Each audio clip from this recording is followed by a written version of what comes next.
आप अपनी लाइफ में कभी नहीं हारे, हमेशा से हर चीज़ में जीतते हैं। हेलो फ्रेंड्स, मेरा नाम है शमशेर सिसोदिया, आप देख रहे हैं मेरा चैनल। अस्सलाम वालेकुम दोस्तों, और आज हम बात करेंगे ड्रामा से शिद्दत की 49 और 50वीं किस्त के तीसरे के बारे में।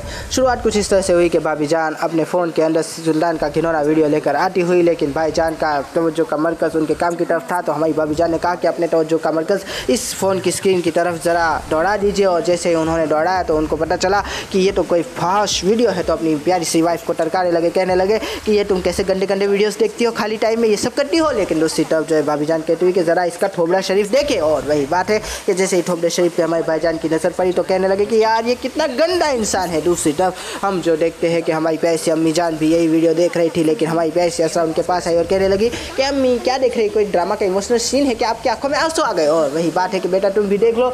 और हमारी प्यारी सी न्याय सी बोली सी बारी सी असरा ने उस वीडियो को जैसे ही देखा तो उसकी तो ज़मीन हट गई, आसमान फट पड़ा और आंखों से आंसू झील के पानी की तरफ बाहर बहने लगे। और मन ही मन सोचने लगी कि सुल्तान, मैंने तो आपको ऐसा तो नहीं समझा था, मैं तो ये सोच रही थी कि आप सिर्फ डेटे लगाते, लेकिन आप तो रातें भी गुजारते हैं। और बस ये कहकर वहाँ से उठकर चली गई। आए आए आए।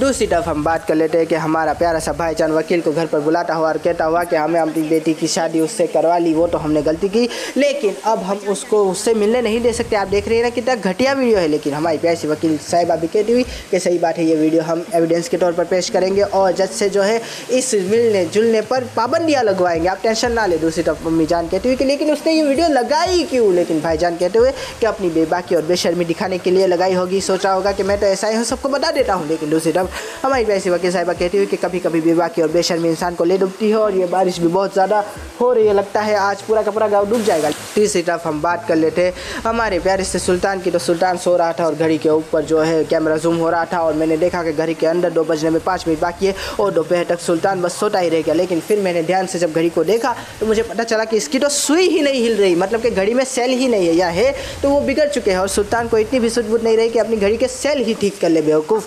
लेकिन दूसरी तरफ जो है अब्बा जान टीवी के अंदर ड्रामा देखते हुए, लेकिन हमारी प्यारी सी अम्मी जान उनके पास आई, कहने लगी कि ये देखिए आपके सुल्तान ने क्या गुल खिलाया है। लेकिन वही बात है कि क्या गुल खिलाया है, क्या सोशल मीडिया पे अपलोड कर दिया उसने।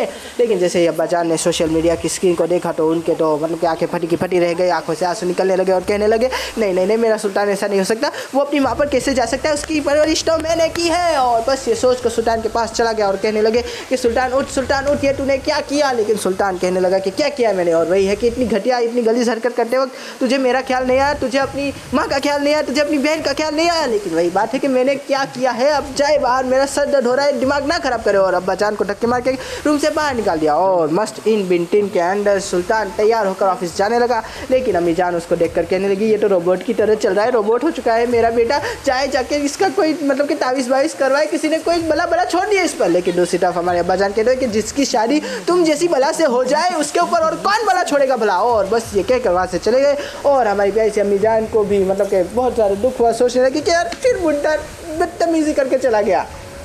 अब बात कर लेते हैं हमारे सुल्तान की कि सुल्तान बेचारा उस अपार्टमेंट के अंदर जाता हुआ जहाँ पर वो रात को आया था, हर एक चीज़ को ध्यान से देखता हुआ, ऑब्जर्व करता हुआ, सोचता हुआ कि कौन सा वो फ्लोर था। अच्छा चौथा फ्लोर था। फिर चौथे फ्लोर पर पहुँचा तो कहने लगा कि यही वो दरवाज़ा है जिसके पीछे वो थी। और बस दरवाजे को खोलने लगा लेकिन खुला नहीं। दूसरी तरफ जो है हमारी प्यारे से चौकीदार आते हुए कहते हुए कि साहब यहाँ पे जो रहते हैं वो तो 6 महीने से आए ही नहीं। और सुल्तान कहने लगा कि ऐसा कैसे हो सकता है, और बस वहाँ से चला गया। दूसरी तरफ चौकीदार ने नौफिल भाई को फ़ोन लगाया, कहा कि सर आपका काम हो चुका है, बंदा आया था, मैंने उसको जो है बाटली में उतार के यहाँ से भेज दिया है और सीसीटीवी भी डिलीट करवा दी, आप टेंशन ना ले इसकी। और तीसरी तरफ हमारा प्यारा सा सुल्तान काफ़ी ज़्यादा जो है ताज्जुब में पड़ता हुआ सोचता हुआ कि ये हो क्या रहा है मेरे साथ, मेरे मोबाइल का चार्जिंग कैसे ख़त्म हो गया और चार्जर है। और हम क्या देखते हैं कि ऑफिस के अंदर सब वेले बैठे हुए हैं, किनके पास कोई काम धंधा नहीं है, इसीलिए जो है सुल्तान का वीडियो देखकर अपना काम चला रहे हैं। और मैं ये सोच रहा था कि इनको पैसे किस चीज़ के मिलते हैं, सुल्तान की प्रोफाइल पर वीडियो लाइक करने के या फिर काम करने के। और सारे लोग जो है सारा काम धंधा छोड़ के सुल्तान की वीडियो देखते हुए, उसको लाइक करते हुए कहते हुए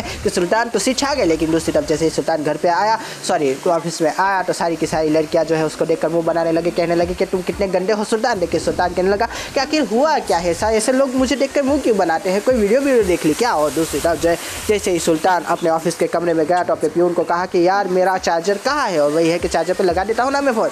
और जैसे ही फ़ोन ऑन हुआ तो सुल्तान की तो दुनिया हिल गई, कहने लगा कि यार ये क्या हो गया, इतने सारे मैसेजेस, आखिर हुआ क्या है।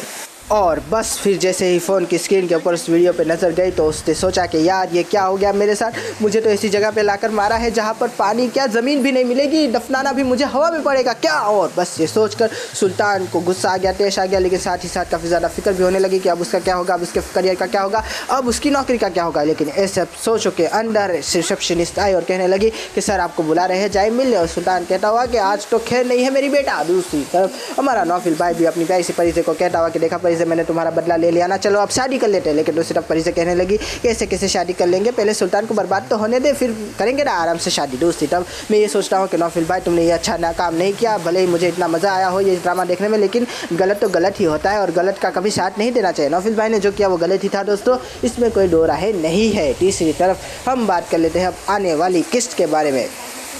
तो सुल्तान बेचारा अपने मतलब के वीडियो के ऊपर मातम करता हुआ साइबर के अंदर अपनी मतलब के फरियाद को दायर करता हुआ कहता हुआ कि ये सब डीप फेक है, ये सब झूठ है। लेकिन दूसरी तरफ हमारी प्यारी सी भाभी जान कहती हुई कि क्या सच में उसके साथ किसी ने ढोंग कर दिया, क्या कोई परिजे नाम की लड़की उसको उल्लू बना गई नौफिल के साथ। लेकिन वही बात है कि नहीं असरा कहने लगी कि हमने उसको इतनी सारी लड़कियों के साथ देखा हुआ है, कुछ ना कुछ तो करता ही होगा, बंद कमरे में क्या हुआ हम क्या जानते हैं, जंगल में मोर नाचा किसने देखा आके। लेकिन दूसरी तरफ हमारी प्यारी सी भोली सी बाली सी हीरोइन जो है सुल्तान के ऊपर अपना पूरा का पूरा एतबार दिखाती हुई कहती हुई कि सुल्तान मुझे तुम पे भरोसा है, मैंने तो तुम्हारे साथ रातें गुजारी है, मैं जानती हूँ कि तुम अच्छी बातें करती हो, अच्छे जो है जोक मारते हो, लेकिन कभी किसी औरत के साथ तुमने गलत चीज़ नहीं की। तुम्हें अपनी औरत को जो है अच्छे खासे से रखना आता है लेकिन उनका इस्तेमाल करना नहीं आता। दूसरी तरफ सुल्तान भी कहता हुआ कि मैंने ऐसा कुछ भी नहीं किया, मैंने अपनी बाप ज़िंदगी में ऐसा कुछ नहीं किया, मैं ऐसा कैसे कर सकता हूँ, मैं खुद भी इस सब चीज़ों का मारा हुआ हूँ, मेरी माँ खुद मुझे छोड़ के चली गई थी, इन सब चक्करों में मैं क्यों किसी की औरत को जो है अपने कमरे में बुला के उनके साथ गलत चीज़ें करूँगा। और जब ये बात मैंने सुनी तो मेरी आंखों में आंसू आ गए। मैं सोचने लगा कि सुल्तान इतना भी बुरा नहीं है, बेचारा घुमाता है लेकिन किसी को अपने रूम में नहीं बुलाता। और बस ये बात ठीक है नौफिल भाई के ऊपर मुझे गुस्सा आने लगा। सोचने लगा मैं कि ये क्या किया नौफिल भाई, किसी अच्छे इंसान की, शरीफ इंसान की तुमने इज्जत बिगाड़ दी, उसका एमएमएस बना के सबको पब्लिश करवा दिया, तुमने एक गलत काम किया है। लेकिन दूसरी तरफ हमारा सुल्तान कहता हुआ कि मैं उसको छोड़ूंगा नहीं, मैं उन लड़कियों को पकड़ के रहूँगा। और वही बात है कि जिसने भी मेरी इज्जत के ऊपर हर्फ उठाया है मैं उसकी इज्जत की ईंट से ईंट बजा दूंगा। अब देखते हैं कि क्या होता है, क्या जंगल में शेर आया वाली कहावत हो जाएगी सुल्तान के साथ कि जब झूठ बोलता था तब लोग सब सच समझते थे और अब जब सच बोलेगा तो लोग उसे झूठ समझेंगे। अब देखने वाली बात यह होगी कि क्या सुल्तान बच जाएगा या फिर सुल्तान आगे निकलेगा।